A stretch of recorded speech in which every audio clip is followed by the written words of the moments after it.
Hello ladies and gents, and welcome back to The Discerning Gamer. So I wanted to make a video around the new Fog of War episode that the guys over at Relic released, not only to appreciate another look at Dawn of War and comment on what they're showing here, but also as a chance to address some of the comments and theories that I made in my last videos and update them with some new insight and new information. So getting right into what we're seeing here on the first planet they show us of Cyprus Ultima, we're seeing more Imperial Guard / Astra Militarum units running around, which I don't know if that's a bit of a tease that, you know, we're going to be seeing Imperial Guard units in the game, or as to whether it's to point out and give some scale to this Imperial world and that we're just going to kind of see them as a prop in the first instance. I just wanted to have a look at this frame because they talked about the kind of non-playable spaces in the area and how they wanted them to add more character and depth and scale to the world. And I think this frame particularly shows a really lovely example of that, because we've got a very busy play space in front of us, but in the bottom left corner and the top right corner, we have this lovely kind of accent that shows the play space below what we're seeing and also in the distance, and that just lends it so much more of a sense of place and scale. And I think that sometimes in RTS games developers can get obsessed with the idea of making the space readable so that it's very clear what units are there and what they're doing, but in the long term players get very familiar with those units and can pick them out very easily, and they get left with kind of a more bland than necessary map. So I'm glad they're being a bit bold with that. So then we come along to what's a very interesting reveal from a story perspective, because we've got this clearly Imperial world with a big Imperial installation that's been there for a long time on it, and we have this kind of not makeshift, but what looks like a temporary floating Eldar structure attached to it. And that kind of asks the question from a story perspective of why are the Eldar on this Imperial world? You know, we feel like throughout the story they're racing towards what we later learn is the Cage world and trying to compete over the artifact there. So why are they establishing bases on an Imperial world, and what are they trying to get out of that? So next we come on to the Cage world, which is what the first time we've heard it referred to as that, as far as I'm aware, and that gives a hint towards its purpose. You know, it's a prison, and that's interesting because obviously it seems that the races that are the Orcs, the Space Marines, the Eldar that are racing towards it and fighting over it seem to think that it is holding some sort of very powerful artifact. However, we've heard Farseer Maka saying that she's breaking away from the primary Eldar force and opposing them in their quest for the Cage World, or the Spear of Cain that's on there. So Cage World definitely implies that there's going to be some sort of lurking threat contained within it. And I think that goes, you know, all the more further towards confirming that we're going to be seeing a fourth race, and it's probably going to be related to whatever's contained within the Cage World. So speaking of additional races, let's just listen to what the guys from Relic have to say in this segment. Very, very unique. Derived from the idea that you could build a world out of sort of interconnecting blocks of almost living metal. Living metal. Necrons confirmed. I mean, that's a pretty big hint, and also from the comments in my last video, which I will address later on, there was a lot of people pointing out that although I mentioned the technology looked like it could have been the old ones or the ancient ones, there are hieroglyphics, and I particularly noticed it on this little piece of sculpture or artifice that we see at the bottom of the screen that I've just zoomed in on there. That looks a lot like Necron hieroglyphics, and it's not the traditional glowing Necron green that we see, but maybe that's the dormant colour, or who knows, but that looks extremely Necron-y. And to have the developer talking about living metal, is very suspect, and it makes me think that perhaps I was wrong about predicting that Chaos would be the fourth unrevealed race.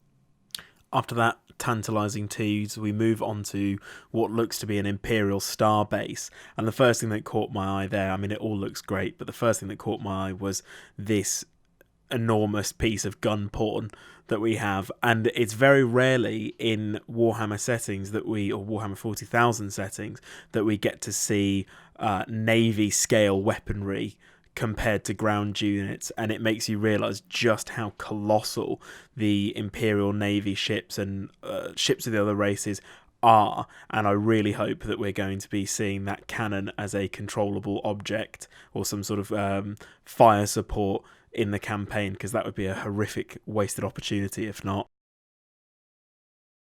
So as it goes through, we come on to another hint as to the story with some sort of light orc frigate or boarding vessel crashed into the side of the space station.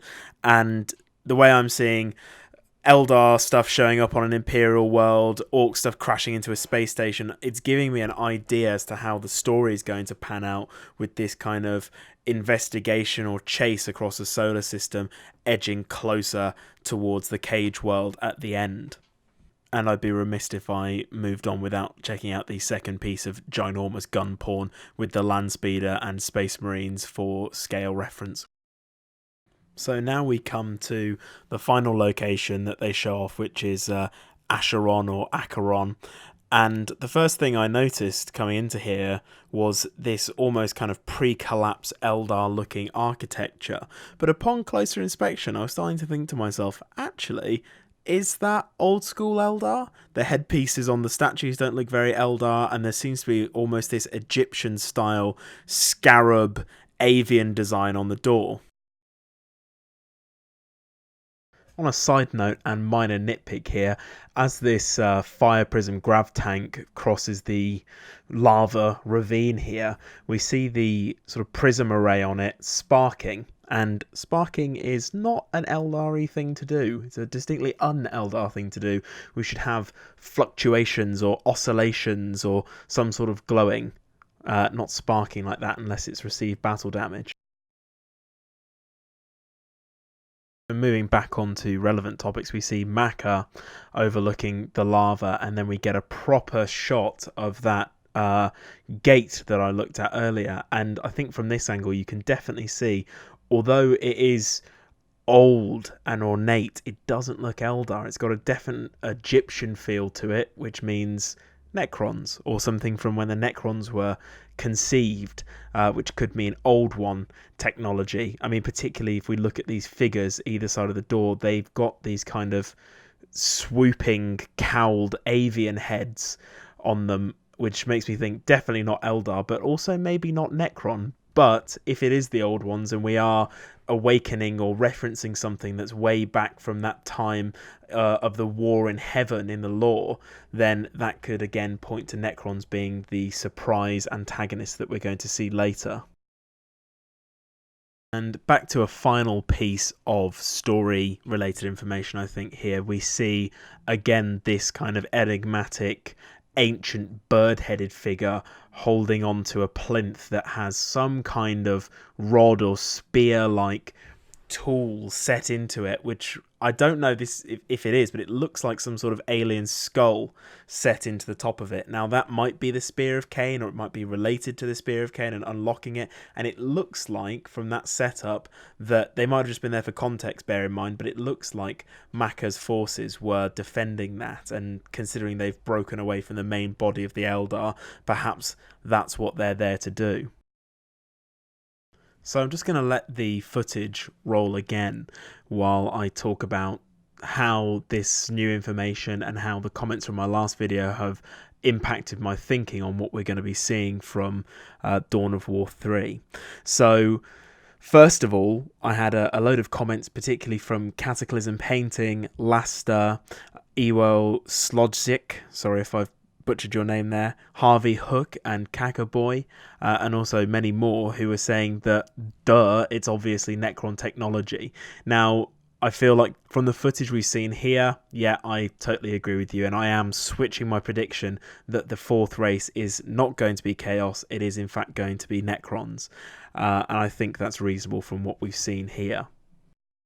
And it seems reasonable as well that the Cage world is containing some sort of Necron threat or deity, or even a Necron lord, or maybe a Catan Star Eater creature that the Necrons will want to free themselves. However, saying that, when you have something caged up, some sort of ancient unspeakable horror that was locked away by elder races that the galaxy has since long forgotten, that does sound a bit chaosy. So maybe we're going to get some sort of double whammy where it's to do with the Necrons, but actually it's something that they've locked up from Chaos, because obviously Chaos and the Necrons, from the lore perspective, are long-standing enemies and kind of anathema to each other.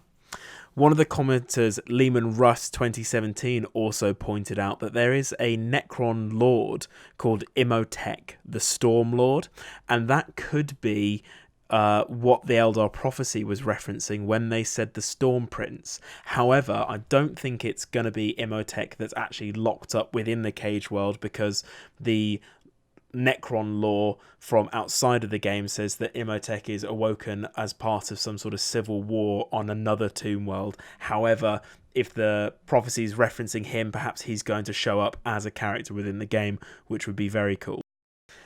And also, Pierre Braud and Dazelb, hopefully I've pronounced that right, both pointed out that the dark colour schemed Wraith Knight, which I thought looked like it was corrupted or was some kind of an enigma in the last one, is more than likely a Wraith Knight controlled by the Spirit Stone of Farseer Taldir. Taldir was the Eldar leader in Dawn of War, Winter Assault and Dark Crusade, and was captured and interrogated to death by Azariah Kairos, who was at one point a blood raven librarian who later turned to an acolyte of chaos and was made into a greater demon in Dawn of War 2 Retribution. However, in the Eldar campaign, Taldir's Spirit Stone is retrieved by the Eldar forces, so it all seems to point to Taldir being the one in control of that Wraith Knight, and perhaps her proximity to Kairos and his journeys into the warp and just generally being corrupted by chaos has somehow bled into her Spirit Stone and given her some kind of malevolent or untrustworthy edge. It's very worth noting as well that both times Taldir has appeared in the series more broadly, Winter Assault and Dark Crusade, she was specifically there to combat the Necrons, or a Necron incursion. So I think that lends a lot of weight to the possibility that we're going to see Necrons in Dawn of War 3. So thank you very much for watching, guys. Thank you very much for your comments. Obviously, they've done a lot to educate me on my last video. The last video is the first one I've put up that's actually got a lot of attention with multiple thousands of viewers. So I appreciate you all watching, liking and commenting. Let me know if you've got any alternative theories to the Necron hypothesis that I and other commenters have put forward here. And also let me know what you think of the art direction that we've seen in Fog of War 3. I think there was a lot of skepticism around the initial gameplay footage, but the more I see, the more I think it's going to do just fine for the game and will work at release and going into the future. Obviously, I'll be keeping on covering Dawn of War 3, so if you'd like to see more, please consider dropping me a subscribe. I've been the Discerning Gamer. Until next time.